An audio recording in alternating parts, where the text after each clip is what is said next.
Well, this is the time of the year when millions of students are heading back to campuses at college and high school.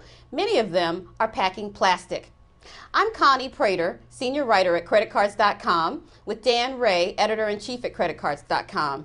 Today, we're talking about what parents and students should know about credit and managing credit cards. Dan, so what should parents know? Well, it's really important for parents and students to work out a budget plan because, especially for college students, many of them are turning 18. That's when you legally become adults, so that's when you can sign contracts, including getting your own credit card. So students should, before they head out to campus, be armed with some basic financial knowledge. Now, what about student credit cards? I understand they have high interest rates.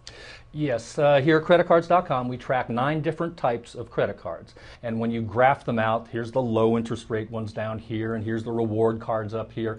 Credit cards for students, the rates are the highest of any of the 9 that we track. They are currently at about 14.7%. So they not only have high rates, but they come with low credit limits, typically $500, $1,000, $2,000.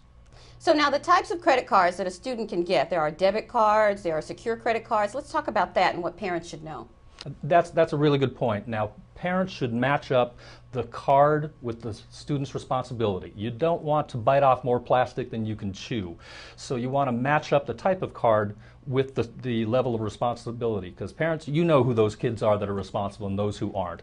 So for those who can handle credit, great. Student credit card. It helps them to establish credit, and we've talked about that a little bit. For those who maybe need a little more monitoring, then how about a debit card? Parents can keep an eye on it. It's the familiar ATM card that everybody knows about. Then there's the prepaid cards, and those again offer a good level of monitoring for parents. And finally, there's the prepaid network cards. Now, those are the types that carry the Visa and MasterCard logo, and again, they're tied to a checking account, so they're prepaid, but they're accepted anywhere a MasterCard or a Visa is. So now we hear lots of stories on college campuses about students being offered free pizzas, free hats, free t-shirts in order to get a credit card, and that can be a trap for students, can't it? That's a really good point. The students on campus for the first time, it's really dazzling and exciting, and they're all hyped up. Ooh, and there's a t-shirt or a hat with that Aggies logo or that Buckeyes logo on it, and they really want it. Try to resist that temptation, because the schools do not always have the student's best interest in mind.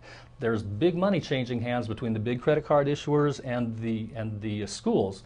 They're getting millions of dollars, and they're in essence pushing this credit card, a particular credit card, on the students, and it may or may not be in the best interest of the students. It may not be the best deal, so it's really important to shop around. So to recap then, it's very important for students to know about credit while they're on campus. Find a student credit card with the best interest rate for you.